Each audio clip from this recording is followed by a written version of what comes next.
Hi everyone, this is Tiffany from TiffanyDowd.com. I'm sorry if you hear some background noise. I just did the dishes and didn't realize I had turned it on when I was doing this, and I'm not going to stop them. So, just got home from the doctor, checked my lung nodule. I won't get the results till Monday, so that sucks. If y'all remember, about 6 months ago, I was going through some really just lethargic times, and one doctor blurted out he thought it was bladder cancer, even though I had no other symptoms of anything. Lots of scares, CT scans, cystoscopies, all that crap. And today I had to go get it. The little tiny, they found a pea-sized little nodule in my lung, and so they were rechecking it to see if it had grown, which I cough a lot. And so, of course, I was like, telling my doctor that. And I said, does that mean I have lung cancer? Do you think it's grown? And she's like, Tiffany, you have allergies. You have sinus drainage in your throat. So I tend to self-diagnose into a terminal case at every corner there.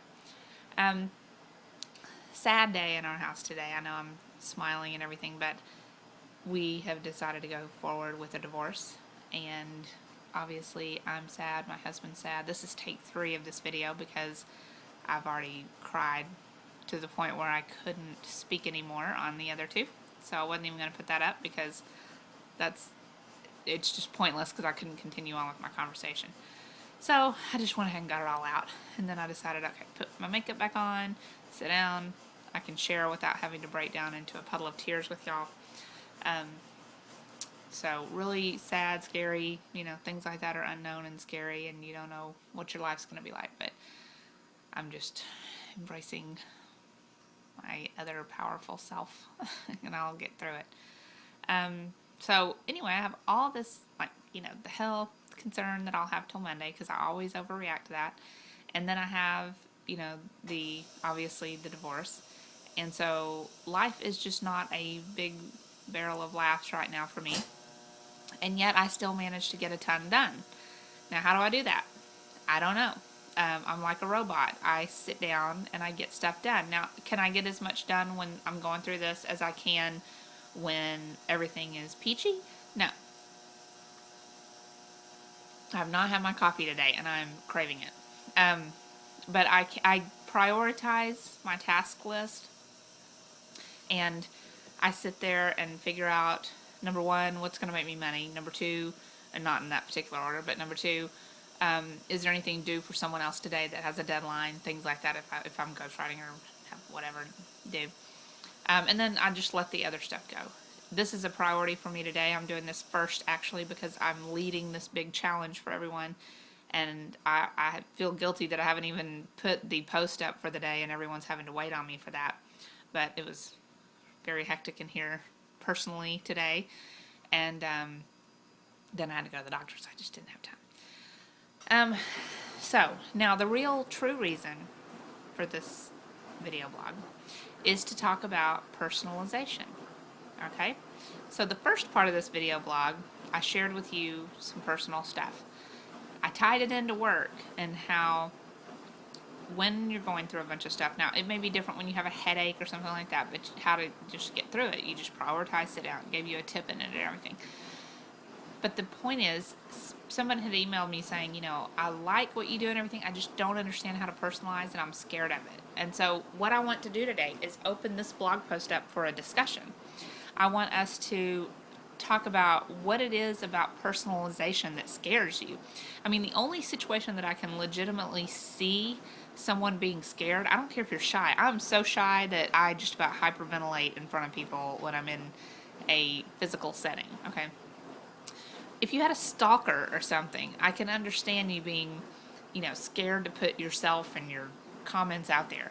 But when you build relationships, I want to talk to you about relationships and why you personalize and what that means exactly. Personalization is not just going through a review and saying, okay, I got frustrated here. Okay, I like this part. Yeah, that's good. You're showing that you're implementing, but that's not all personalization is. When you have a relationship with your niche. Sorry, my eyes are so blurry right now, I cannot see. Cried too much. Personalization is, I'll put it this way, you're curating stuff from all over your life to make it relevant to this piece that you're presenting to your list, okay? For instance, this video blog, or the one, before this section of it, if I was going to talk to you about how you get things done on a bad day, I would pull in that personalization and I would tell you, here's my bad day. Going through a divorce, possible lung thing going on, you know. And what that does is it humanizes you and it helps your audience look at that and go, you know what, I can do this. She's doing this. She's going through, I'm sitting here, I stubbed my toe today, and I'm thinking it's the end of the world and I'm in a bad mood. And look what Tiffany's going through. And she's getting all her stuff done. So I need to buck up and do it, you know. That kind of thing can help. There's a reason that personalization, the way I have it with my list, is different from other people's personalization. And it's a different in conversion rate. Like a 7% conversion rate, you'll see gurus say is really great. They're like, oh my God, we enjoy a 7% conversion rate. And then you'll see someone like me who says, you know, my list converts at a 25 to 30% conversion rate. And that's because my relationship with my list is different. It's, okay, another marketer who just gave you his personal recommendation for a product, and maybe he recommends good products every time. So you trust him, and that's a good relationship. That's a relationship marketer who's doing a good job watching the back of his list and everything, and he's being ethical and honest. But he doesn't have the relationship that I have with my list. My people email me, tell me what's going on in their life. I email them, we talk. It's because I look at my list as friends. I mean, not everyone is like that. I have a lot of lurkers and people who don't, but they must enjoy it somehow. When I look at my friends, the emails that I send out to them, it's the same kind of stuff I talk to y'all about. You know, I'm telling my friend about the divorce, about the lung thing and all that too. The only difference is with y'all, I get to talk about work also. So it's weird to y'all maybe, but not to me, but I almost feel like I have a deeper connection with y'all because I do get to talk to you about everything in my life. I mean, obviously I'm not going to talk about, you know, if I had some weird problem that was embarrassing to put on the internet, but I don't yet, but if I ever did. But I'm just saying, I have that connection with y'all where I feel like I can talk about what's going on in my marriage and with my kids and my health and things like that. And I also get to talk to you about work. So, oh my God, you're like a closer friend to me than my own friends, you know, because if I try to talk to them about work, they don't know anything about it. So when you're talking to your list, and that's why they always say pick something you're passionate about or that you really like, you want to make that connection with these people. So you just can't do it just being a good person.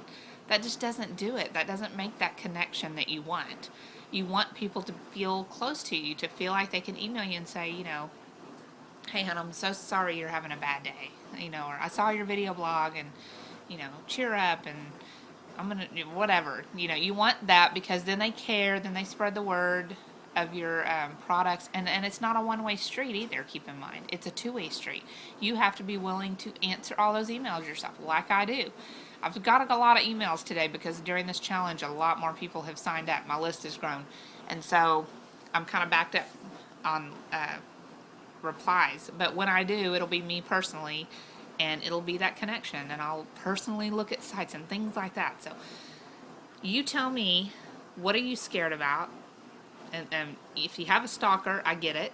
If you don't have a stalker, I don't get it. So let me know. What are you scared about? You know, are you scared someone's going to laugh at you? This isn't high school. No one's going to go on a viral thing online and cyberbully you with, because you said you were having a bad day or something like that. So you let me know, and then I'll answer the questions or the concerns that you have in the blog. I'll add to this blog post and we'll go over it and we'll kind of learn how to deal with the personalization. I always look at people and what I like about them. What do I like about their personalization? And there's some people who do it really well and there's some people who don't. So you let me know and I'll help. Bye.